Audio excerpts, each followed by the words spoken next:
Paps, it's Holy Thursday.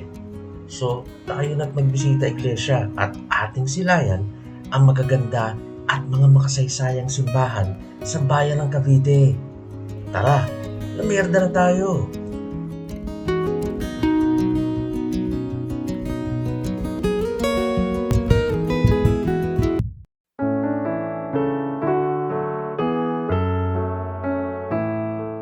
Our first stop, St. Joseph's Parish sa Las Piñas.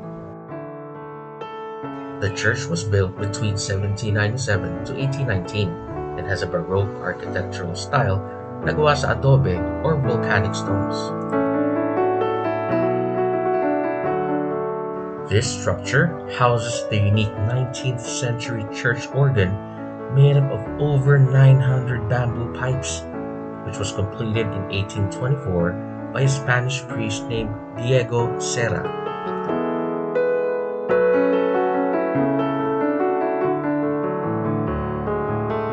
Inside the church is quite dim, exuding a surreal, rustic mood that I appreciate kasi mahilig kami sa mga mala-antigong historical structures. Napakaganda sa loob, Paps.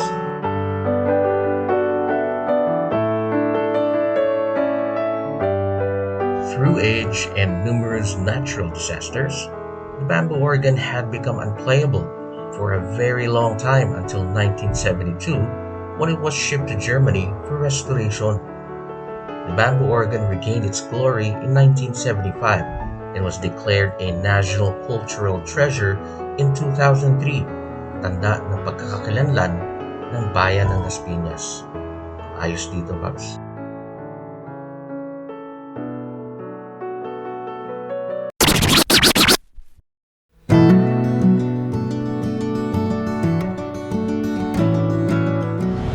Alright boss, nasa bayan na tayo ng Bacoor and we're on to our second church. Ito po ang St. Michael the Archangel Parish. So historical din daw itong simbahan na ito. Ito ay nasa mismong plaza de Padre Mariano Gomez, lungsod ng Bacoor.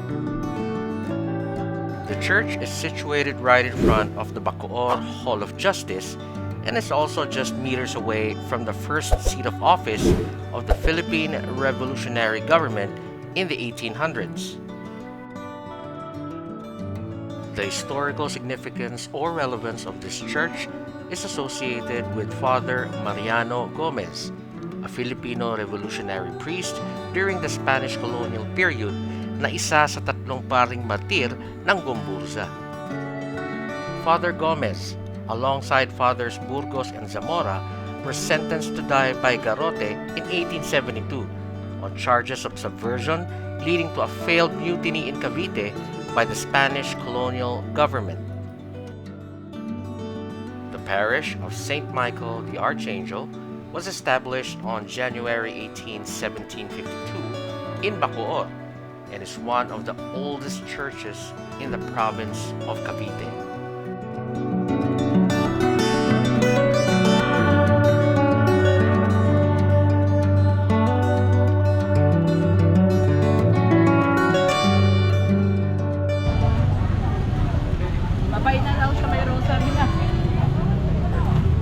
Patingin yung rosary mo.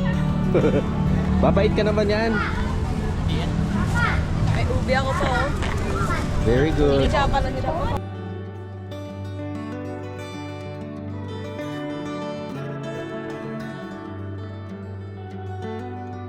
Ang nakamamangha pa sa simbahan na ito ay mga pader at pundasyon sa gilid nito ay maraming libingan ng mga namayapang Pilipino noong panahon ng Kastila. Medyo creepy, pero talagang mahalaga ang istrukturang ito sa kasaysayan ng Bacoor. Ayos dito, Paps.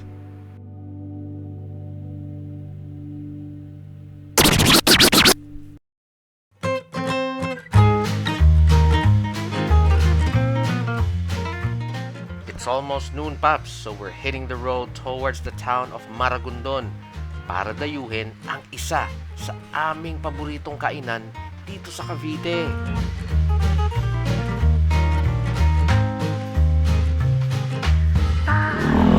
Right, Pops, Dito na tayo sa Maragondon and gaya ng nakaugalian, kakain tayo sa Lolo Claros. Favorite to, Paps.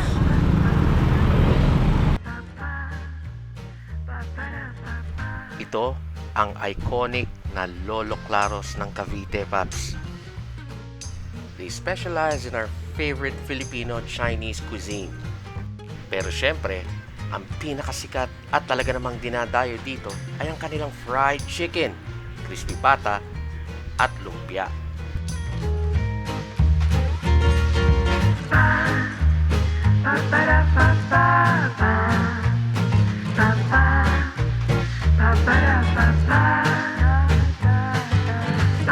Ito na ang best-selling na Lolo Claros fried chicken for only 450 pesos, Paps. Sarap! Siyempre, pag may manok, may pansit bihon, Paps, for only 180 pesos. Sabayan natin ang kanilang crunchy at savory na lumpiang Shanghai. And of course, my favorite, the garlicky lumpiang ubod.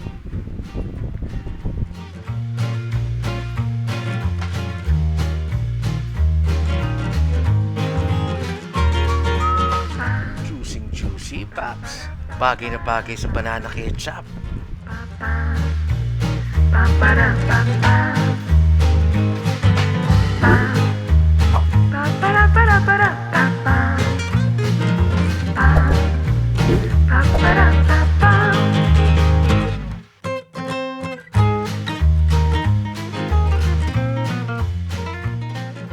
May dessert pa, ang kanilang rich and creamy leche flan na dinumog ng mga bagets.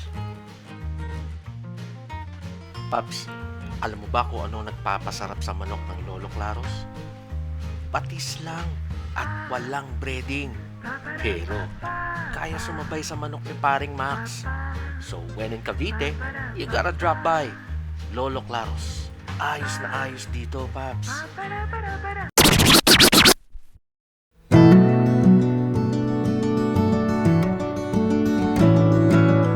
Next up, Our Lady of Assumption Parish, or also known as Maragondon Church. Third church, Paps, Maragondon Church.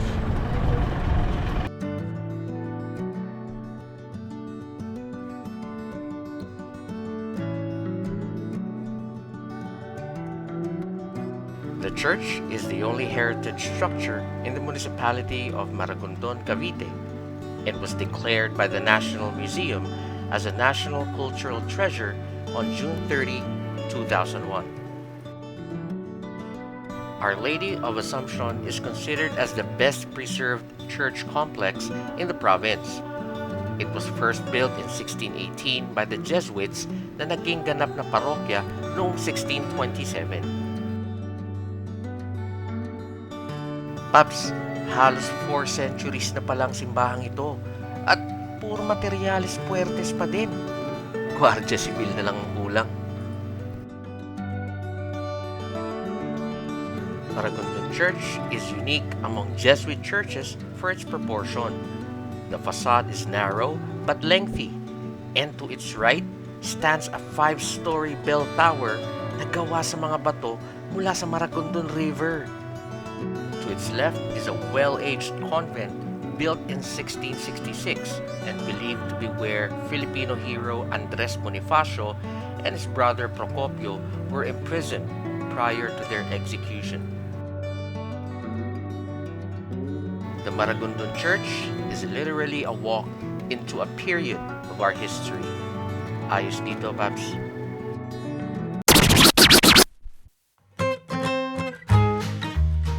Wheels up and on to our next destination, Paps. Tara! We are entering Naik, Cavite, Paps. So, quick pit stop muna to grab some refreshments and some snacks. Buko-buko muna, Paps. Linis tubo. Wala tayo ng tatlong fresh na buko. Salamat po, kuya. Paps, so bibingkoy. 10 piso lang yan. Sarap yan.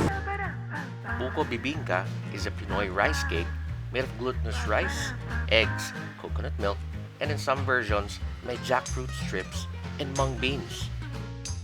These bad boys are smoked in makeshift ovens until brown and fluffy at talaga namang napaka-moist in the inside. Really good for a 10 peso snack. Paps, nasa Naik tayo for our 4th church, Immaculate Conception Shrine dito sa Naik.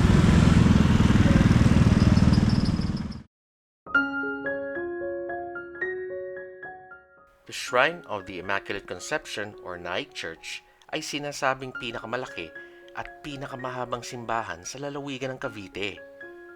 The church was built in the 1800s, made up of wood and cogon grass.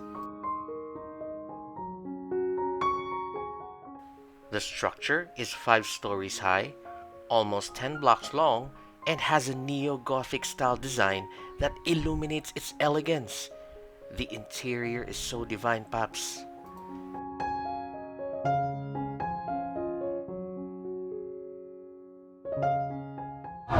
So Paps, so may libreng pamerienda dito.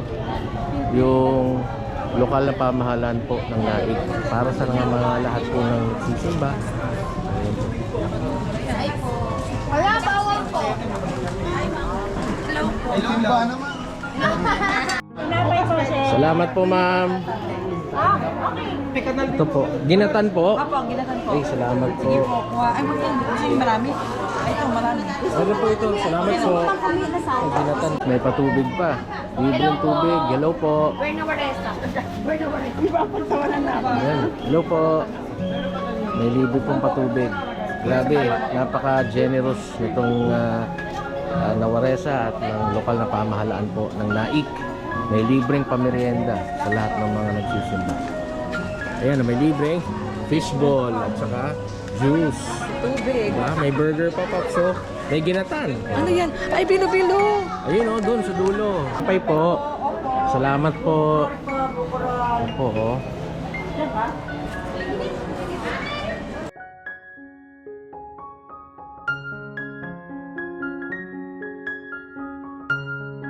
The Immaculate Conception of Mary Church, its facade, appears so unsophisticated, but its inside and interiors illuminate its surreal elegance, plus the warmth and hospitality of its people was all worth the stop.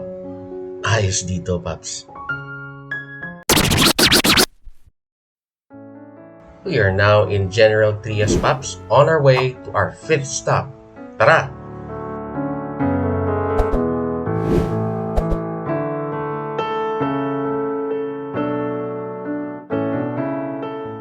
The St. Francis of Assisi Parish was known as the San Francisco de Malabon Church during the Spanish period and was the first Roman Catholic church in the municipality of General Trias.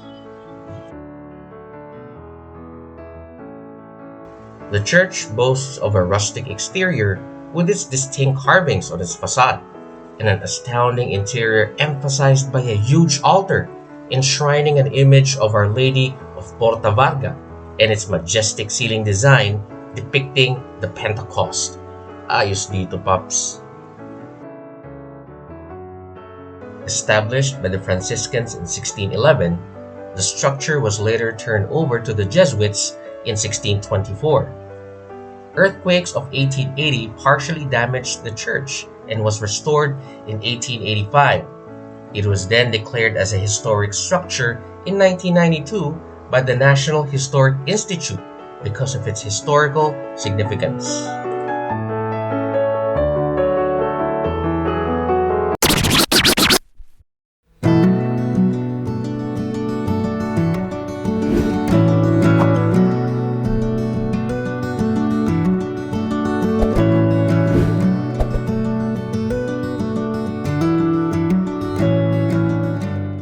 The Diocesan Shrine and Parish of St. Mary Magdalene is one of the oldest churches in the Philippines. The church was first built of wood in the town of Kawit which was formerly known as Cavite Viejo during the Spanish occupation, and was frequented by Spanish Marines, which slowly turned the town into a red light district. Now, to help solve the bad reputation of the place, Manila Archbishop Miguel Serrano ordered the dedication of the church to Saint Mary Magdalene, who became the patroness of the town. Both the interior and exterior of this structure is enchantingly aged, Paps.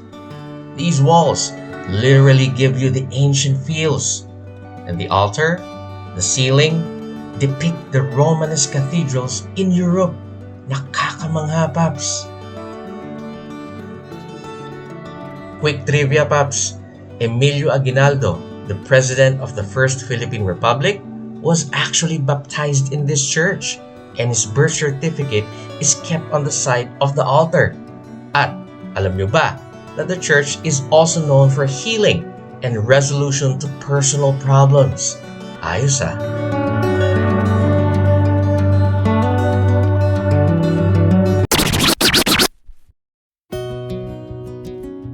We have come to our last stop. At syempre, where best should we close out this meaningful Visita Iglesia at?